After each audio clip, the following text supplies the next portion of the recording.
Assalamualaikum warahmatullahi wabarakatuh.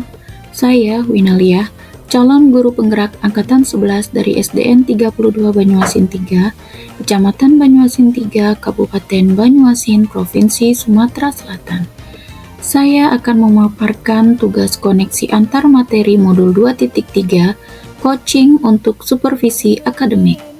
Saya akan mengucapkan terima kasih kepada Bapak Joni SPD selaku fasilitator saya dan Ibu Desi Arianti SPD SD selaku pengajar praktik saya yang selalu memberikan dukungan semangat kepada saya. Adapun tujuan pembelajaran khusus dari tugas ini adalah CGP menyimpulkan dan menjelaskan keterkaitan materi yang diperoleh dan membuat refleksi berdasarkan pemahaman yang dibangun selama modul 2 dalam berbagai media. A. Pemikiran reflektif terkait pengalaman belajar. 1. Pengalaman atau materi pembelajaran yang baru saja diperoleh. Pada modul 2.3, saya belajar tentang coaching untuk supervisi akademik melalui alur Merdeka pada LMS, Pendidikan Guru Penggerak. Materi pada modul ini terdiri dari 1. Konsep coaching secara umum dan konsep coaching dalam konteks pendidikan. 2. Paradigma berpikir dan prinsip coaching. 3. Kompetensi inti coaching dan tirta sebagai alur percakapan coaching. Dan 4. Supervisi akademik dengan paradigma berpikir coaching. Pada proses pembelajaran modul ini, saya mendapat banyak pengalaman seru dan menantang seperti praktik coaching, praktik supervisi akademik bersama rekan CGP, serta melakukan aksi nyata terkait supervisi dengan paradigma coaching. Pengalaman tersebut sangat bermanfaat bagi perkembangan kompetensi saya sebagai pendidik. 2. Emosi-emosi yang dirasakan terkait pengalaman belajar. Pada saat mempelajari tentang coaching untuk supervisi akademik ini, awalnya saya merasa cemas karena tugasnya cukup menantang, yaitu melakukan praktik coaching dan supervisi akademik dengan paradigma coaching. Namun, setelah saya pelajari melalui tahapan-tahapan eksplorasi konsep, forum diskusi, ruang kolaborasi, hingga demonstrasi kontekstual, ternyata tidak sesulit yang saya bayangkan. Adanya dukungan dari beberapa pihak seperti fasilitator, pengajar praktik, kepala sekolah, dan rekan guru di sekolah, dan juga rekan CGP satu kelas membuat saya tetap semangat untuk terus memaksimalkan potensi yang saya miliki. Selain itu, saya merasa senang karena dapat menjalin kolaborasi yang baik bersama rekan-rekan CGP lainnya dalam melakukan praktik coaching dan supervisi akademik. Saya berharap kolaborasi ini dapat terus berjalan agar tercipta sinergi yang baik di antara sesama pendidik sehingga merdeka belajar dapat terwujud. 3. Apa yang sudah baik berkaitan dengan keterlibatan dirinya dalam proses belajar? Dalam proses belajar tentang coaching supervisi akademik ini, hal-hal yang sudah baik terkait keterlibatan saya yaitu 1. Saya telah menjalin kolaborasi yang baik bersama rekan CGP lain baik saat forum diskusi maupun praktik pelajaran pelaksanaan coaching dalam supervisi akademik.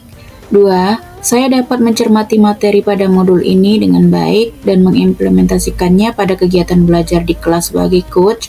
3. Saya telah bersinergi dengan rekan guru di sekolah saya untuk menghadirkan pembelajaran yang berpihak pada murid. Dan 4. Saya dapat berbagi bersama rekan guru lainnya tentang pengetahuan yang saya dapatkan pada modul ini.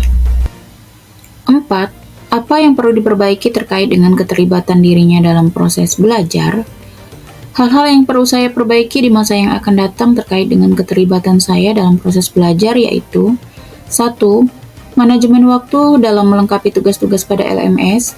2. Memperbanyak literasi dan praktik dengan kesadaran penuh terkait materi pada modul ini. 3. Mengembangkan keterampilan dalam mengajukan pertanyaan yang lebih terbuka dan berbobot pada saat melakukan coaching, sehingga coachee dapat menemukan solusi dan merancang langkah-langkah dalam mengatasi masalahnya. Dan 4. Membangun kolaborasi yang bersinergi dalam menghadirkan pembelajaran yang berpihak pada murid. 5. Keterkaitan terhadap kompetensi dan kematangan diri pribadi. Setelah mempelajari materi pada modul 2.3 tentang coaching supervisi akademik, kompetensi saya mulai berkembang ditandai dengan kemampuan melakukan praktik coaching dengan alur tirta dan berdasarkan prinsip-prinsip dalam coaching yang terdiri dari kemitraan, proses kreatif, dan memaksimalkan potensi. Selain itu, saya juga telah memahami dan dapat mempraktikkan kegiatan supervisi dengan paradigma coaching melalui 3 tahapan, yaitu pra-observasi, observasi, dan pasca-observasi. B. Analisis untuk implementasi dalam konteks calon guru penggerak. 1. Memunculkan pertanyaan kritis yang berhubungan dengan konsep materi dan menggalinya lebih jauh. Bagaimana paradigma coaching dapat diterapkan dalam kegiatan supervisi akademik? Dalam keseharian interaksi di sekolah, seorang kepala sekolah atau pemimpin perlu menghidupkan paradigma berpikir yang memberdayakan bagi setiap warga sekolah dan melihat kekuatan-kekuatan yang ada dalam komunitasnya. Melalui supervisi akademik, potensi setiap guru dapat dioptimalisasi sesuai kebutuhan yang nantinya dapat membantu para guru dalam proses peningkatan kompetensi dengan menerapkan kegiatan pembelajaran baru yang dimodifikasi dari sebelumnya. Dan salah satu strategi yang dapat dilakukan dalam mencapai tujuan tersebut adalah melalui percakapan coaching dalam keseluruhan rangkaian supervisi akademik. 2. Mengolah materi yang dipelajari dengan pemikiran pribadi sehingga tergali wawasan atau insight baru. Keterampilan coaching dalam supervisi akademik memiliki kaitan yang erat dan tidak dapat dipisahkan. Dalam melakukan supervisi akademik, kita memerlukan keterampilan coaching agar tujuan supervisi dapat tercapai secara optimal. Coaching merupakan suatu proses memfasilitasi dan mengantarkan coachee untuk memaksimalkan potensi dirinya, sehingga menjadi pribadi yang lebih baik dari sekarang. Prinsip-prinsip supervisi akademik dengan paradigma berpikir coaching meliputi kemitraan, yaitu proses kolaboratif antara supervisor dan guru. Konstruktif, yaitu bertujuan mengembangkan kompetensi individu, terencana, dan reflektif. Objektif, yaitu data yang diambil berdasarkan sasaran yang telah disepakati, berkesinambungan, dan komprehensif, yaitu mencakup tujuan dari proses supervisi akademik. 3. Menganalisis tantangan yang sesuai dengan konteks awal CGP, baik tingkat sekolah maupun daerah. Tantangan yang saya temukan terkait dengan coaching untuk supervisi akademik yaitu 1.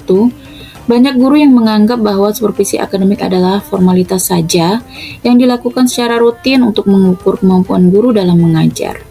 2. Berbagi rekan guru tentang praktik coaching ke dalam supervisi akademik melalui berbagai media digital yang dapat diakses kapan dan di mana saja. C. Membuat keterhubungan. 1. Pengalaman masa lalu. Pada waktu yang lalu, saya pernah diobservasi oleh kepala sekolah. Pada saat diobservasi, saya merasa sangat percaya diri.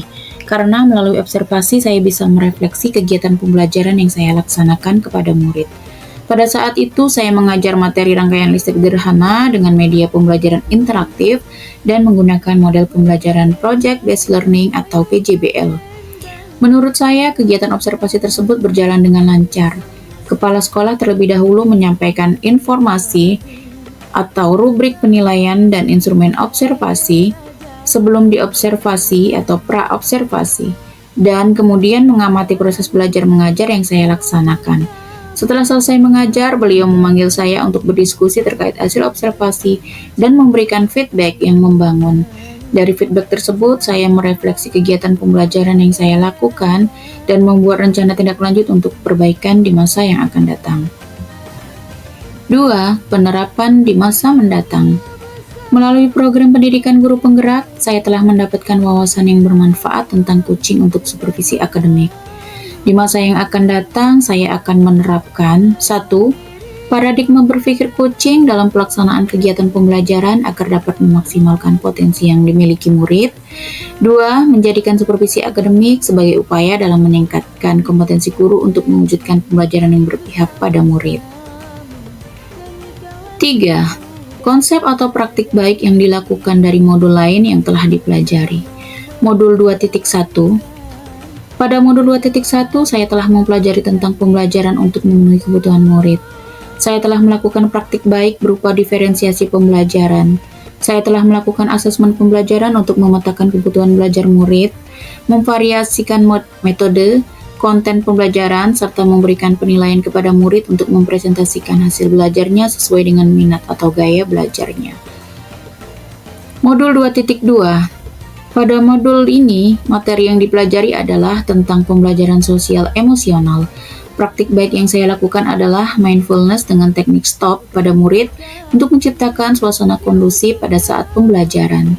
Saya juga melaksanakan PSE dalam penciptaan iklim kelas atau sekolah melalui pembiasaan-pembiasaan KSE serta penerapan PSE secara eksplisit pada berbagai kegiatan sekolah. Kedua materi tersebut juga berkaitan erat dengan modul 2.3 yang saya pelajari. Kaitannya yaitu pada modul 2.1, dalam pembelajaran berdiferensiasi, guru harus tahu kebutuhan murid dan menyesuaikan pembelajaran berdasarkan kebutuhan murid untuk memaksimalkan potensi yang dimiliki. Hal ini selaras dengan paradigma berpikir coaching yang merujuk pada perkembangan potensi setiap individu. Keterampilan coaching merupakan keterampilan komunikasi yang perlu dimiliki pendidik agar dapat menuntun murid dan memenuhi kebutuhan belajarnya. Pada modul 2.2, pada pembelajaran sosial emosional ada kompetensi sosial emosional yang perlu dikembangkan oleh pendidik untuk menghadirkan suasana yang nyaman dan kondusif di lingkungan kelas maupun sekolah. Salah satu kekuatan KSE adalah mindfulness atau kesadaran penuh. KSE dan kesadaran penuh ini juga diperlukan dalam pelaksanaan coaching untuk supervisi akademik. 4. Informasi yang didapat dari orang atau sumber belajar lain di luar bahan ajar CGP.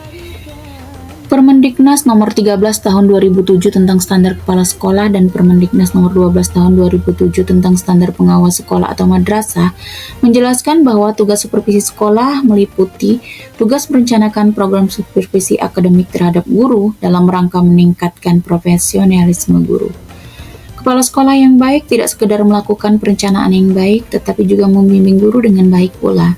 Secara teoritis, kepala sekolah telah banyak menyusun perencanaan supervisi guru di kelas, namun dengan dalih kesibukan tugas pokok lainnya, pelaksanaan supervisi belum banyak dilakukan.